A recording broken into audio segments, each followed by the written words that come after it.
तो इसमें वो औरत की उस फीलिंग को बताया गया है जब बच्चा पैदा होता है उस समय के बीच का जो उसकी फीलिंग्स है औरत की, वो बताती है। She expresses her feeling as a wife as well as the holder of her future offspring in her Bailey.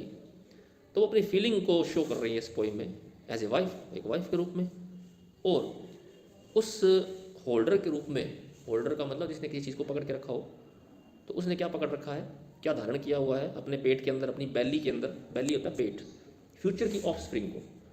Future of spring का मतलब भविष्य की संतान, क्योंकि अभी तो वो पेट में, जब बाहर आएगी तो संतान होगी। तो इसमें एक उस औरत की फीलिंग्स का जिक्र है जो प्रेग्नेंट है, जिसके पेट में बच्चा है, वो क्या सोचती है। द आईलेस लेबर, शुरुआत करते हैं पोएम की। The eyeless labourer in the night. अब यहाँ आईलेस लेबरर उस बच्चे को बोला है जो पेट में है। आईलेस होता है वो, पेट में बच्चे की आंखें डेवलप नहीं होती हैं। लेबरर होता है मजदूर, मजदूर या काम करने वाला। तो वो एक लेबरर बोला उसको, जो उसके पेट में जो भ्रूण है, अभी भ्रूण ही है वो। भ्रूण का मतलब जब बच्चा पेट के अंदर बढ़ना शुरू ही होता है बस, तब उसको भ्रूण कहते हैं, फीटस कहते हैं इंग्लिश में। इन द नाइट, तो जो बिना आंखों वाला जो लेबरर है, रात को, the selfless shapeless seed I hold. अब उसके लिए 2-3 शब्द और यूज़ किए हैं। वो सेल्फलेस है, वो जो फीटस है, वो जो भ्रूण है। सेल्फलेस का मतलब उसमें कोई भी स्वार्थ की भावना नहीं है, उसमें मैं की भावना भी नहीं है अभी, क्योंकि शायद उसमें भी जान भी नहीं है। शेपलेस है वो भी, उसकी कोई कभी निश्चित आकृति नहीं है। और वो क्या है, सीड है वो। सेल्फलेस और शेपलेस सीड है अभी तक। तो अभी तक क्या है वो, बीज है। आई होल्ड, जिसको मैं होल्ड करती हूँ। Build for its resurrection day, और वो मेरे पेट में है अपने रिसरेक्शन डे के लिए बन रहा है। यहाँ पे रिसरेक्शन डे का मतलब है उसका जो एक्चुअल बर्थ होगा वो दिन, उस दिन के लिए वो मेरे पेट के अंदर भी निर्मित हो रहा है। रिसरेक्शन डे का उसको, रिसरेक्शन वैसे वो दिन होता है क्रिश्चियन माइथोलॉजी में जब सभी लोग जो मरे हुए हैं जिंदा हो जाएंगे। उनका मानना ऐसा, ये एक ऐसा दिन आएगा जब जो भी जितने भी लोग कब्रों में दफन है ना, वो सब जिंदा हो जाएंगे, रिसरेक्ट हो जाएंगे। रिसरेक्ट का मतलब होता है मर करके जीवित हो जाना। तो सभी लोगों का पुनर्जन्म होगा और भगवान हर किसी का हिसाब करेगा। ये क्रिश्चियन लोगों की माइथोलॉजी में ऐसा माना जाता है। जैसे हमारी माइथोलॉजी में क्या है कि हम मरते हैं तो हमें यमराज ले जाता है, और यमराज फिर हमारे सारे जितने देखता है पुराने कारनामे, पाप किए हैं पुण्य किए हैं, पाप किए हैं तो फिर कढ़ाई में तलता है तेल में कहा जाता है ना ऐसा यमराज के बारे में। तो ये हमारी मान्यताएं हैं। उनकी मान्यता ये है कि एक दिन ऐसा आएगा जब सभी लोगों के पापों का हिसाब होगा, सभी लोगों को उनकी कब्रों में से उठना पड़ेगा और सभी लोगों का भगवान न्याय करेगा। तो ये उन्होंने वो शब्द यूज़ किया है। अब रिसरेक्शन डे उसका क्या है, जो उसके पेट में पल रहा है, उसका पुनर्जन्म कब होगा, जब वो दुनिया में आएगा। अभी तो उसके पेट में है, एक जन्म तो उसका हो गया क्योंकि पेट में वो बीज के रूप में है अभी, और पेट के अंदर थोड़ा थोड़ा विकसित होगा, और बाद में जब वो पैदा होगा वो उसका क्या होगा, रिसरेक्शन डे होगा। तो ये बोला उसने कि वो आईलेस लेबरर जो है, जो सेल्फलेस है, शेपलेस है, सीड है मेरे पेट के अंदर, जो उस रिसरेक्शन डे के लिए बन रहा है, silent and Swift and deep from site. वो साइलेंट है अभी तो, और स्विफ्ट भी है, फुर्तीला भी है, क्योंकि अंदर वो हिलता है इसलिए उसको स्विफ्ट का है। एंड डीप फ्रॉम साइट, और उसको देखा नहीं जा सकता।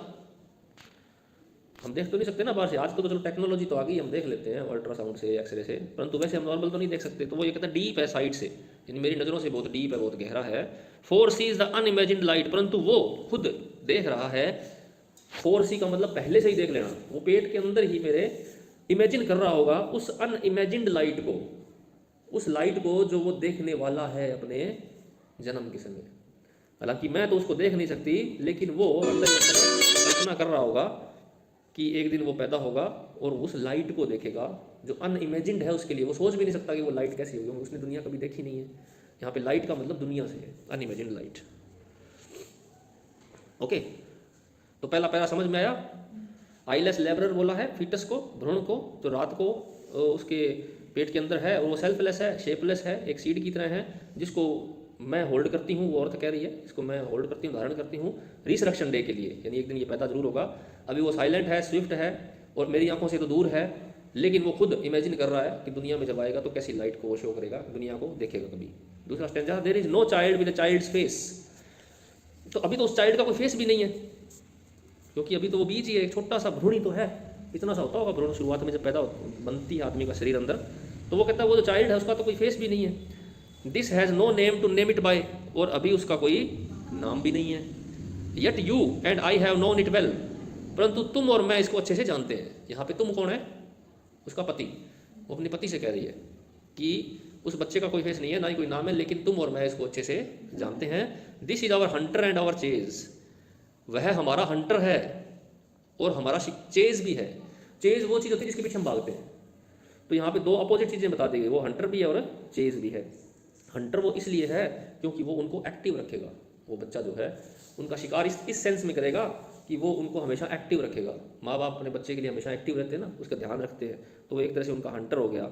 और उनका चेज भी है, वो भी अपने बच्चे को समझाएंगे, बच्चे से वो भी इतना प्यार करेंगे कि वो भी उनका चेज बन जाएगा।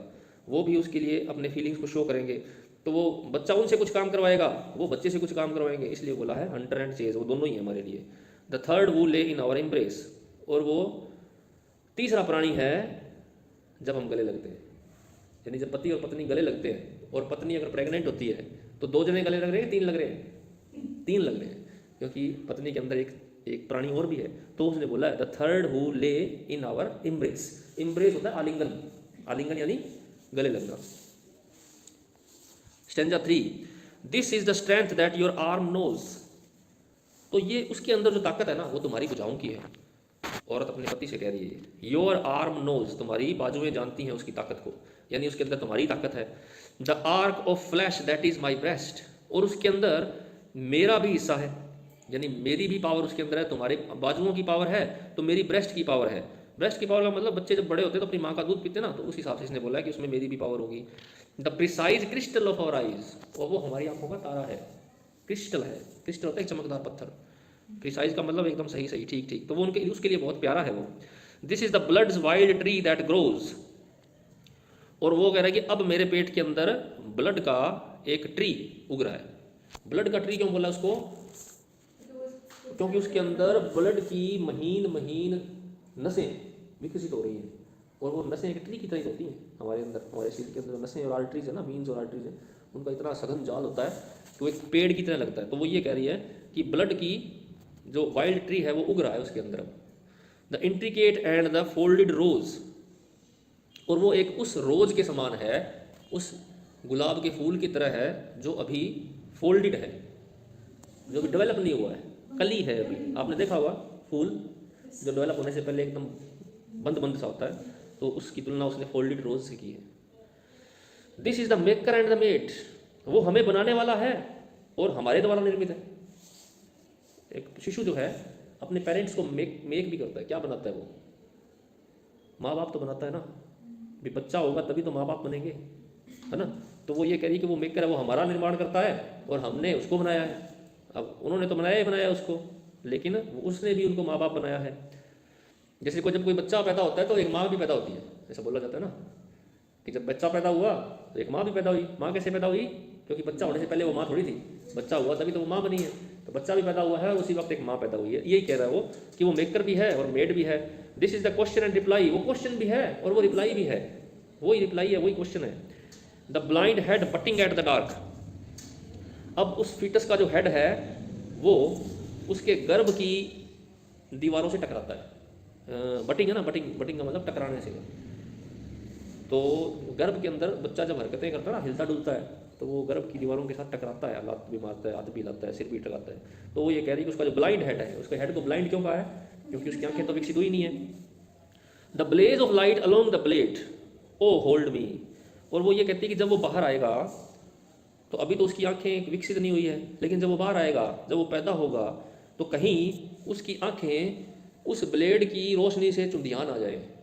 ब्लेड को जब बच्चा पैदा होता है ना तो उसकी वो नाल को काटते हैं, आपको पता हो तो, कि हमारी नाभि होती है ना, इस नाभि से एक नली होती है ना, वो जुड़ी होती है उसके गर्भ से।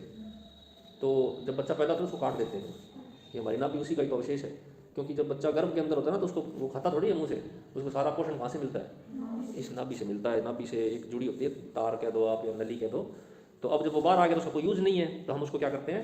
काट देते हैं। तो वो काटते हैं एक बहुत ही तेज़ धार वाली ब्लेड से।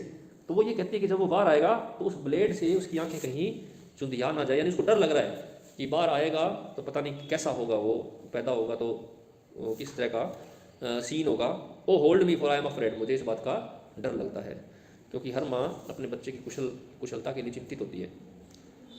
ओके, तो ये छोटी सी पोइम थी जिसमें इसने बताया है कि किस तरह से उसकी फीलिंग है अपने बच्चे के लिए। पढ़ दोगे दोबारा? पूजा पढ़ दो और समझा दो। हाँ, ओ